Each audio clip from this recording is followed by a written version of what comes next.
All right. I think regarding go pedzisa. Um,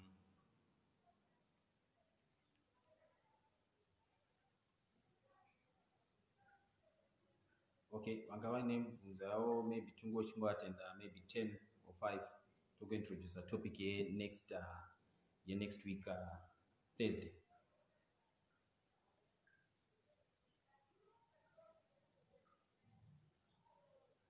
Okay, so topic yatichazenge tinayo next week Thursday. Amene kuti muri kunyasondinzwa here network yatambo ndiri nayo kana muri kunyasondinzwa.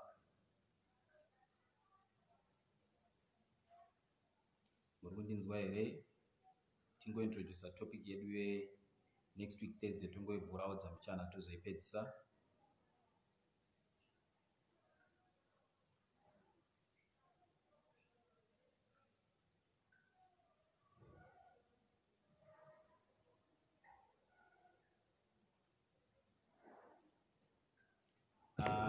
I think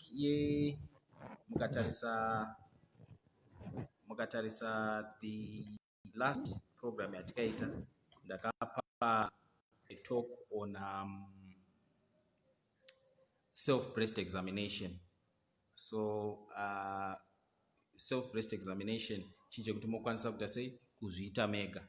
So once watongonotisa kuti there is something unusual ne breast or with one of my breasts or my breast arm, try kuti unoonekwa. Self-breast examination inogona kubatsira zvakare kuti unotice something. So if you can make it a routine, make it your lifestyle, kuzviita self-breast examination. Maybe just in a nutshell, for those who were not there on our last program, takataura tikati self-breast examination unokwanisa kuzviita woga, right? Ungava maybe shower or anywhere mumba mako, but chikuru chingade kuti ungone at least a mirror, right? Kana une mirror kuti unokwanisa kuona at least half yebody yako, right? Volume yedu yakunesa zvakare.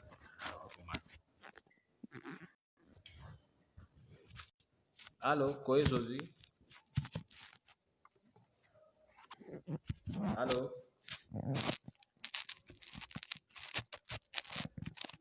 Volume boy here. Vari kuti volume dololo.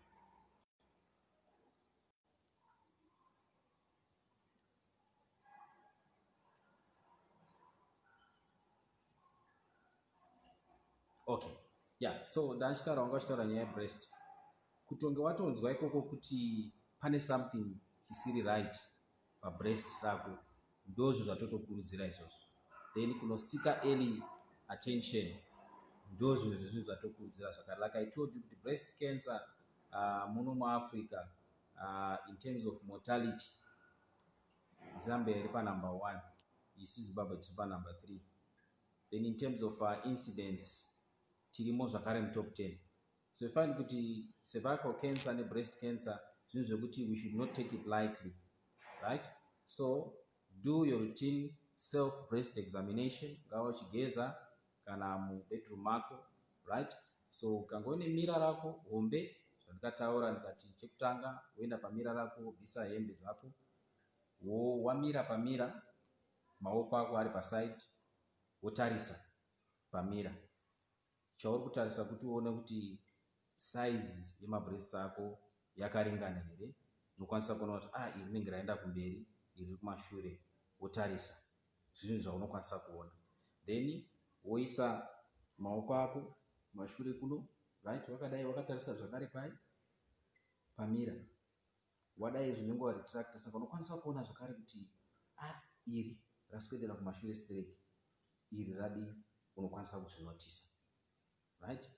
Then woisa maoko ako paningirikini pamahips ako apo, right? Ukanyatsobata wotarisa futi kuti pane any change yauri kuona here pamabreast ako, right? Wapedza kudaro unokwanisa kuchitarisa breast rako, right? Anything chaunokwanisa kuona chisiri chisiri chinotanga kutarisa manipu ako. Nipu rinogona kudzokera mukati, or rinogona kunge riri kubuda urwa, abnormal discharge, pane zvinenge zvichigrowa zviripo.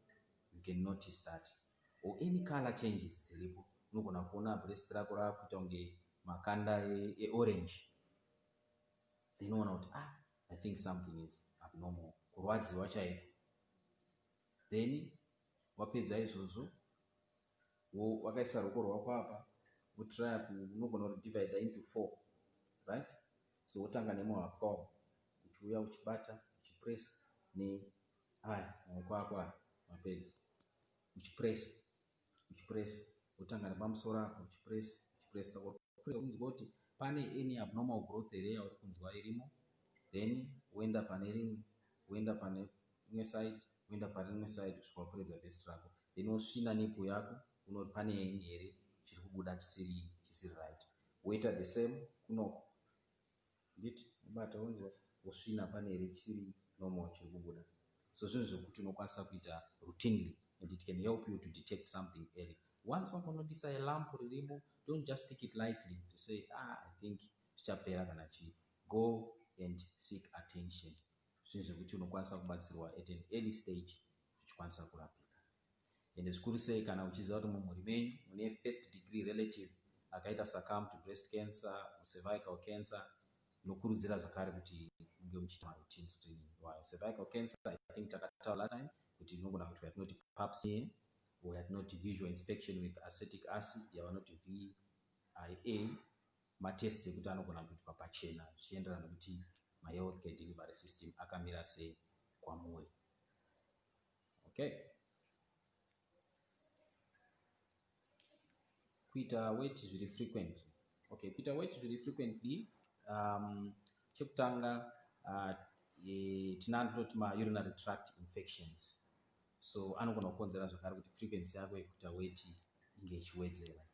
Then kuita weight zviri frequently tichida kuona zvakare kuti muri kunzwa nyota here zvakare zviri frequently, nekanzara kunzwa nzara zvakare zviri frequently. Zviri 3 izvozvi kuita weight hysteric, nyota, kanzara, zvinhu zvinogona kupointa kuyatinotiyo diabetes or diabetes mellitus. So munenge ukakwanisa kufura nepamapharmacies mamwe, I think vanoita tinoti random blood sugar, kutesta kuti shuga yenyu yakamira sei. Zvikuru sei mukakwanisa kuti mapedza kudya kwemanheru, momuka kuseri, moregedza kudya anything, monotestwa shuga yenyu. Vanokwanisa kutsanangurirai kuti mareadings ataona akamira so zvakadii. So zvinhu ndozvichikuti mungade kutariswa either urinary tract infection or yatinoti diabetes, or yatinoti commonly say sugar. 2 to 3 months asingaende kuperiod but asina family planning yaanoshandisa. Okay, so mamenses zvandataura zviya, of course tinoiti 28 day, that's normal cycle, that's on average unofanira kuita nemunhu wese. But we find kuti menstrual cycle iri associated nemaproblems akasiyana siyana. Zvandataura zviya zvekuti havisi zvinhu zvese zviri textbook kumunhu wese. Vanhu tinosiyana miri yedu, maphysiological tinosiyana, zvikuru sei yatinoti mahormonal imbalance, zvakare neyatinoti reaction yebody yedu kune zvakasiyana siyana. Menstrual cycle chinhu chekuti chinogona kana kukanganiswa kana even nechange of environment, chinhu chekuti chogona kana kukanganiswa different physiological states, chinhu chogona kukanganiswa kana maybe mukatora kana let's say an emergency pill inogona kukanganisa the normal cycle yamune magara muinayo. So zvinhu zvinogona kutariswa izvo. So chikuru chatingade kutariswa munhu ange achitariswa yatinoti hormonal imbalance or hormonal profile, kuti toona kuti ari kuovulata here pamwedzi wega wega, and chii chiri kuita kuti asaite mamenzi. So hormonal profile inoitwa.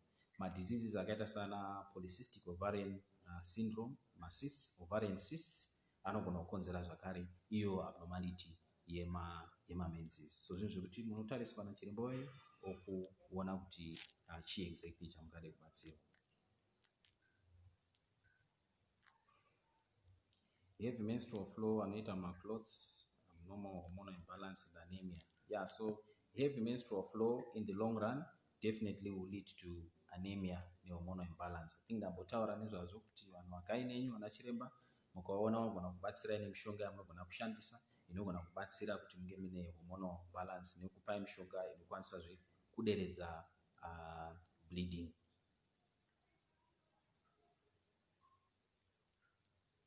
Handizi kuenda kutoilet number 2 for days now. Okay, so kusaenda kutoilet for days zvinhu zvakawanda zvinogona kukonzera izvozvo. Chekutanga constipation chaiyo, yatinoti fecal impaction, so tsvina inenge isakwanise kubuda, inenge isiri that fluid, inenge yaomarara saka inogona kusakwanisa kubuda. Pane zvinhu zvinogona kubatsira. Pane mishonga yakaita sana liquid paraffin inogona kubatsira. Diet yenyu chaiyo, but diet nechi zvinobatsira musati maane dambudziko iroro, zvinobatsira kupreventa. But pane mishonga yamunokwanisa kuzomwa maane dambudziko iroro na liquid paraffin kuti inge ichibuda. So munokwanisa kunge zvinotariswa kana yanyanya zvakonzera dumbu renyu kuti rizvimbe, kune yatinoti ana intestinal obstruction, maybe matumbu anenge aobstructwa nezvakasiyana siyana zvinoobstructa matumbu, so munogona kunotariswa muoneka kuti chii chiri kukonzera izvozvo. But in the long run mukazovawo nediet iri rich mavegetables, fruits, roughage yakanyanya nekumwa mvura yakanyanya zvikuru pazuva, zvinhu zvinogona kubatsira yatinoti stool formation yenyu, kufomeka kwetsvina yenyu kuti musaite constipation. Okay.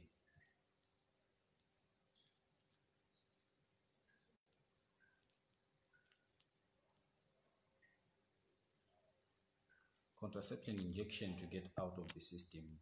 Okay, I hope muri kutaura nezve yatinoti depo provera. Kana tutaura nezve depo provera, I think that's for 90 days, but ngati 3 months for depo provera. And how can one increase? Kana maregedza depo, we expect you to regain your normal fertility or kuenda pamamenses enyu within the month yamunenge maregedza. You should be able to go back to normal. It's a yatinoti short term contraception. So 3 months then zikapera, if you take a month or so, you should be able to go back to your normal menses or to your normal fertility. Okay. Yes, ovarian cyst inogona kukonzera kuti usabate pamuviri. Yes, inogona kukonzera that.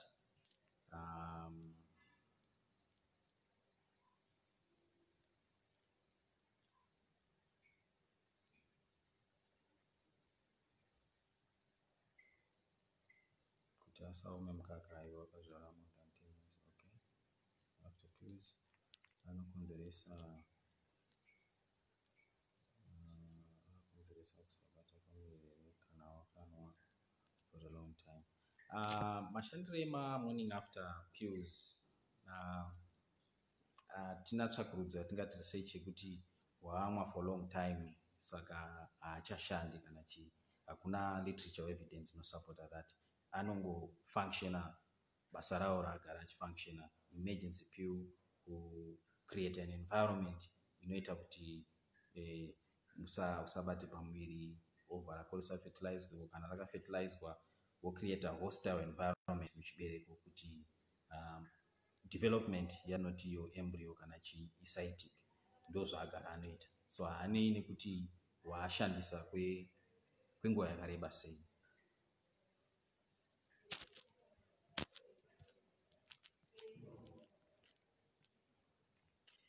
Alright, I think tabata zvakati one day. So next topic yedu tichazenge tichizotarisa on Thursday. I think tataura tati hypertension or yatinoti yo blood pressure or yatinoti yo BP. So tichazenge tichizotarisa nezve BP. I think muchidimbu zvatingakwanise kungoudzana nhasi kuzoti mubvunzo tizenge tichizoatenda to on Thursday. Kungotaura kuti kana tiri kuti BP kana tinoti high blood pressure, tine stages akasiyana siyana tinogona kuisa, and zvichinoburikidza mastages aya anoburikidza nekunge tameasure BP yacho. And I'm sure vazhinji we have been measured BP before. Chavanoshandisa chiya woisa pano paarm apa, then woinflator kana chiri choautomatic woita vomeasure bp.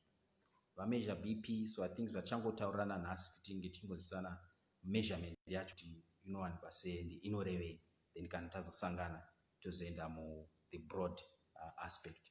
So measurement yavanotora, I'm sure makaona kuti pane namba yepamusoro poita namba yepasi. Vakaita maths dzavo zvakanaka, pane yatinoti numerator yepamusoro, denominator yepasi.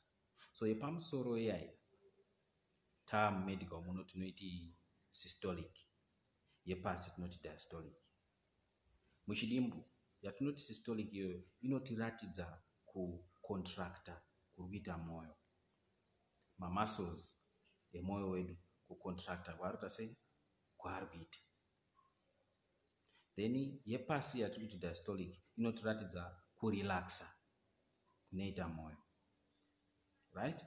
Kana mwoyo wakarelaxa usina pressure, yatiri kuti diastolic. Maunits anoshandiswa anonzi millimeters of mercury, ndo maunits anoshandiswa kumeasure pressure. So yepamusoro iyi kana iri between 90 to 120 munyasopabata ipapo. Yepamusoro between 90 to 120 aiwa iri normal yepamusoro. Yepasi yepamusoro ndiyata tinoratidza kuita sei, kucontracta kuita mwoyo. Yepasi yata tinoratidza kurelaxa kunoita mwoyo. Kana iri pakati pe60 to 80 aiwa iri munormal range, right? My units are they according to yatinoti American Heart Association. Do are my units and do normal, right? Katidzokere zvakare pamusoro yatati systolic inoratidza kucontracta kuita mwoyo. Kana yazova pamusoro pe 120 kunobata 129 yepamusoro 120 to 129, then yepasi yoramba iri 60 to 80. This one now tinoiti pre-hypertension. Kana tiri kuti pre-hypertension tiri kuti iri murange yekuti zvinogona kushata. Pre-hypertension hauna chirwere chemwoyo ba, asi uri murange yatinoti pre-hypertension. Pre tiri kuti before. Toenderera mberi. Yepamusoro kana yazopana 130 kunobata 139. Yepasi yobva yaita 80 kunobata 89. Iyo manje taakuiti stage 1 hypertension. Wamu stage 1 hypertension. Todzokera zvakare pamusoro. Pamusoro pe 140. Anything above 140 ya stage 2. Yepasi anything chinecha above 90 ya stage 2. Then kune yatinozoti crisis. Kuita hypertensive crisis kuti zvashata. Kana yepamusoro yangu above 180 crisis. Yepasi pamusoro pe 120 crisis. Readings aya unogona kutoaona uri kumba kwako, uchitofunctiona uchifamba, kana uchitobva uchechi kana chime bangonzo kamusoro kana choti rega test woona 180 over 120. So chekutanga chatoda kungotizive chete kuziva readings aya. Tikaaziva. So yatatanga yatati normal 90 to 120, 60 over 80. Aiwa, continue ne lifestyle yako, kudya zvakanaka, exercise, avoid stress nezvakasiyana siyana. 120 to 129, 60 to 80 again, no need to utange medication, right? Continue ne lifestyle yako, my exercise ne diet zvachazotaura mune chirongwa chinoteera. 130 to 139, then 80 to 89. Tinokupa mwedzi yekuti tinoti tiri kuita strict control kuti lifestyle yako nezvaunodya nechi tokupa mwedzi yekuti uzvicontrol. Then 3 to 6 months kana yaramba ichitambira ikoko, kana yaramba isingadzoki chaiko chaiko, yaramba ichienda mudenga, ndo patinozokutanga medication pa stage 1. But stage 2 hapana chitsotsi, tanga mushonga ni crisis. So 90 to 130 togona kumbotamba tisi lifestyle nechi 60 to 80 yepasi lifestyle, but kana yazo pamusoro pezvozvi tongona kuti utese utange mushonga zatichazotaura mune chirongwa chinoteera. So for now tombonozeya mareadings atataura. Kana muchikwanisa kunotorwa BP, hatisi kutarisa one reading, tutarisa mareading at different intervals. Maybe mukatorwa kuseni motorwa mumasikati, kana mukatorwa kuseni mumanheru, the next day moita izvozvo, the next day moita izvozvo, then tozocompare maybe mareadings e5 days or 7 days, toona kuti ari kutambira parange ipi. Hatisi kutaura just one reading, but mareading akasiyana siyana. Zvakakosha kunge tinge tichidzivirira panyaya yehypertension, anonzi non-communicable diseases ari kuuraya vanhu zvakanyanya. I think mune nyaya dzakawanda dzamunongonzwa kuti vakadonha vari vachigeza, vakangodonha vari pai, kana vakadii, zvinhu zvakaita seizvozvo. Munhu anofamba neBP ye180 over 120, 200 over something achidii, but zvinhu zvekuti tikazvidetecta early tinokwanisa kubatsirika zvakare, tisingazoita macomplications akasiyana siyana. Masudden stroke, I'm sure tinongoanzwa, munhu astroke, munhu adii, pane BP reading hatinayo here? Hatina, but vakangotanga vachiti varunzwa musoro nechi nechi. Tichazotarisa masigns and symptoms akangoita kunge tinge tichita point to that mune chirongwa chinoteera chatichasangana. Asi izvozvo patiri kuenda hande tinobata mareadings edu, tione kuti tiri kutambira papi, then patinosangana tobatsirana kuti mareadings ako akamira sei. Kudhara taiti BP iri common zvikuru 6th decade of life, 5th decade of life, but izvozvi tiri kuona kuti even 18-year-old, 25-year-old can still be diagnosed of high blood pressure. So hachisi chinhu chekuti tongochiti chete chirwere chemadhara kana kuti chembere. Even the young ones are succumbing to high blood pressure. Ndo zvatichazenge tichizodiscussa mune chirongwa chinoteera. So again sandaenda toyeuchidzana zvakare American Heart Association, mareadings edu yepamusoro kana iri pakati pa90 to 120 tiri munormal range, yepasi kana iri between 60 to 80 tiri munormal range, kana yepamusoro yati 120 to 129 tiri munormal range, but tiri pre-hypertension, zogona kushata. Kana yepamusoro yati 130 to 139 tiri mustage 1 hypertension, togona kusashandisa edu mushonga, but we need to be very careful. Yepasi yati 80 to 89. Stage 2 140 zvichikwira yepamusoro, 90 zvichikwira yepasi. Then crisis tinge takuzokwira kumusoro mune zvakasiyana siyana. Okay, so I think ndo zvatogona kubata for this. Then tozotaura atinoti marisks, chichinotisa parisk, zvii zvatingaite kudzivirira, but chikuru kutombomezhwa BP yacho iko kuti uzive kuti marenje auri kutambira ndeapi, kuti uone kuti toita sei. So patosangana Thursday, I hope munhu anenge aine kabhuku kake kekutoratidza kana wega self assessment mune zvamareadings atichitaura, kuti uone kuti mareadings ako ari kutambira papi nekuti zvii zvaungada. So pane stage yekuti hapana chitsotsi, taakutanga mushonga. Again, nyaya tatichataura yemaherbal ningirikini yaya, vamwe vakauya vakanzi 140 chitangai mushonga, kuti ina handingatangi mushonga ini, tanga mapiritsi eBP akadai. Zvakanaka, voshandisa zvavanoshandisa, unogona kuita gore pasina chakuwana. One day chete pamwe uri kutoona TV yako, munhu adai atostroke, adii, taenda kunotariswa BP yaenda kuya kwatati crisis. Zvinhu zvekuti mapiritsi angadai ari kuita sei, ari kuzvicontrola day by day, ari kuzvicontrola.